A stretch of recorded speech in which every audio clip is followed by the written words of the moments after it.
Well, Sean, obviously this is a very different way of training dogs to what we're used to seeing on RPGTV. What are the advantages that you have, do you think, in training just 2 dogs and so close to your house?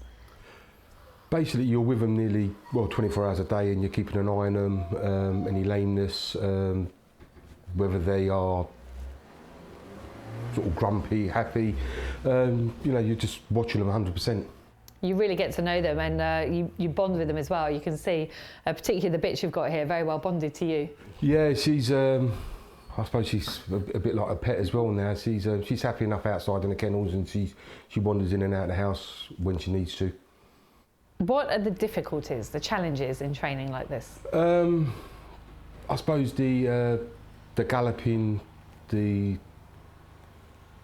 larger paddocks, the free movement of them. For me to gallop a dog takes me an hour. It's out of the kennel, into the van, drive to the gallop, and then gallop and come back. Gallop's only 15 seconds. So it takes an hour, hour and a half, traffic permitting. They're the disadvantages. But then it has an advantage that way as well. You get them used to travelling in the van, they're used to going out, and obviously dogs love to run.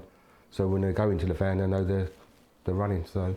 And that said as well, for you personally, and the job you do, which you can tell us about, it all works. You have the time to do these things. Yeah, I normally finish work by 6 o'clock. You're a fishmonger? A fishmonger, yeah. I start probably midnight and finish at 6. Only 3 days a week. So it gives me plenty of time during the day to do what I need to do with the dogs, whether it's galloping, put them on a walk machine, or just generally take them out for a walk around the fields and stuff. Do the dogs get lots of fish? They have fish at least 3 times a week. Fresh fish? Fresh fish, always fresh. And it explains your prefix as well. All your dogs you've ever had are called Broadway. Yeah, I've got a unit in Broadway Market Tooting. So it just seemed, it was one of my friend's ideas, so hence it's Broadway, and then whatever the other part of the dog's name is that we change. We've touched on the fish, but actually the food I've seen here today is human grade quality, bought from Sainsbury's no less, fresh mince. What are your sort of beliefs and thoughts when it comes to feeding? Well, I think feeding, everybody says it's the number one thing really for a dog. You only get out what you put in. I suppose I couldn't feed this way if I had 100 dogs, so I'd have to get more commercial side of feeding, but keeping 2 or 3 dogs, it's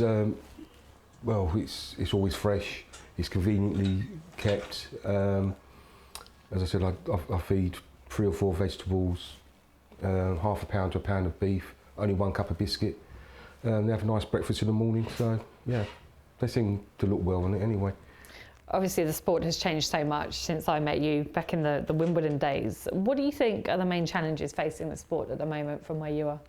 Everybody is, who does it for their living, I suppose, is the prize money.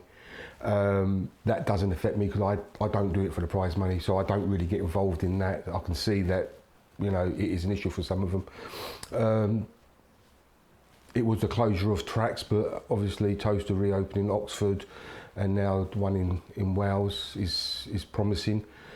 I suppose it's a lack of dogs as well. There's a lack of dogs now, so I suppose breeding took a bit of a hit.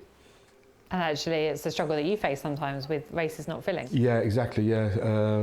They don't fill from one week to the next, and I try to race my dogs around my work, so there's certain days that I can't run, and obviously the races typically fill on the days that I can't get there, but yes, it is a bit annoying when racing don't fill because of lack of dogs. All that said, you're one of those guys where I get the impression it's just in you and it will never leave you.